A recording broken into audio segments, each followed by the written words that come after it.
पहला introduction 15 number का रहेगा, प्लानिंग 25 नंबर का वेटेज रहेगा आपके एग्जाम में, ऑर्गेनाइजेशन से 20 नंबर के क्वेश्चन आपके वेटेज रहेगा, डायरेक्टिंग एंड कंट्रोलिंग से 25 और आपका silent development and contemporary issue से 15 नंबर का। ये पूरा वेटेज बता रहा है आपके पेपर में क्या किससे क्या क्या वेटेज रहे हैं क्वेश्चन के। तो थोड़ा डिटेल में जानते हैं इंट्रोडक्शन में आपको क्या क्या पढ़ना पड़ेगा।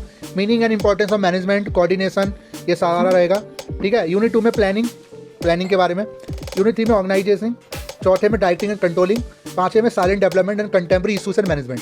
तो ये पूरा सिलेबस है, ठीक है, बीकॉम ऑनर्स फर्स्ट सेमेस्टर के लिए आप जो है देख सकते हो। चलिए अब इसके इंपॉर्टेंट क्वेश्चन भी आंसर। उसके पहला क्वेश्चन, प्रबंधन का अर्थ और महत्व समझाइए, meaning of importance of management. तो इसका हिंदी में और इंग्लिश में आंसर दोनों में करवा रहा हूँ, ठीक है। तो इंग्लिश हिंदी में आंसर आपका रह गया। उसके बाद आप नीचे आते हैं, क्वेश्चन नंबर 2, प्रबंधन के प्रमुख कार्यों की व्याख्या कीजिए, explain the main function of management. Hindi English दोनों में आएगा, तो दोनों में मैं आंसर करवा रहा हूँ। उसके क्वेश्चन नंबर 2 की बात कर लेते हैं, ठीक है। उसके बाद आपका क्वेश्चन नंबर 3, प्रबंधन के शास्त्रीय, नवशास्त्रीय और आधुनिक सिद्धांतों की तुलना कीजिए। क्वेश्चन नंबर 3 बहुत इंपॉर्टेंट है, ठीक है। तो क्वेश्चन नंबर 3 आप देख सकते हो। उसके बाद आपका क्वेश्चन नंबर 4, मिंटजबर्ग की प्रबंधकीय भूमिका को समझाइए। क्वेश्चन नंबर 4 आपका, ठीक है, हिंदी और इंग्लिश में आंसर। उसके बाद क्वेश्चन नंबर 5, योजना का अर्थ एवं संगठन में इसका महत्व स्पष्ट कीजिए। क्वेश्चन नंबर 5 का आंसर हिंदी और इंग्लिश में, ठीक है। उसके बाद आपका नीचे आते हैं, क्वेश्चन नंबर 6, निर्णय निर्माण की प्रक्रिया और तकनीकों की व्याख्या कीजिए।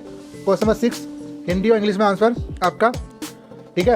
उसके बाद आपका नीचे आता है, विकेंद्रीकरण और प्रतियोजन में अंतर स्पष्ट कीजिए। 7वां क्वेश्चन इंपॉर्टेंट, हिंदी और इंग्लिश में आंसर आपका, ठीक है। 8वां क्वेश्चन, संगठनात्मक संरचना विभागीकरण पर चर्चा करें।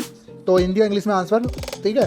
तो भी बेसिक क्वेश्चन बन सकते हैं थ्योरी में, वो मैंने सारे करा दिया आपके, ठीक है। क्वेश्चन नंबर 9, प्रेरणा का अर्थ और महत्व समझाइए। क्वेश्चन नंबर 9 इंग्लिश और हिंदी में आंसर इसका, ठीक है। क्वेश्चन नंबर 10, नेतृत्व की शैलियों की व्याख्या कीजिए। क्वेश्चन नंबर 10 इंग्लिश और हिंदी में आंसर, ठीक है। उसके बाद आपका क्वेश्चन नंबर 11, नियंत्रण की प्रक्रिया और महत्व स्पष्ट कीजिए। 11 हिंदी और इंग्लिश में आंसर, ठीक है। उसके बाद 12वां, 21वीं सदी की प्रबंधन चुनौती पर चर्चा कीजिए। 12वां हिंदी और इंग्लिश में आंसर।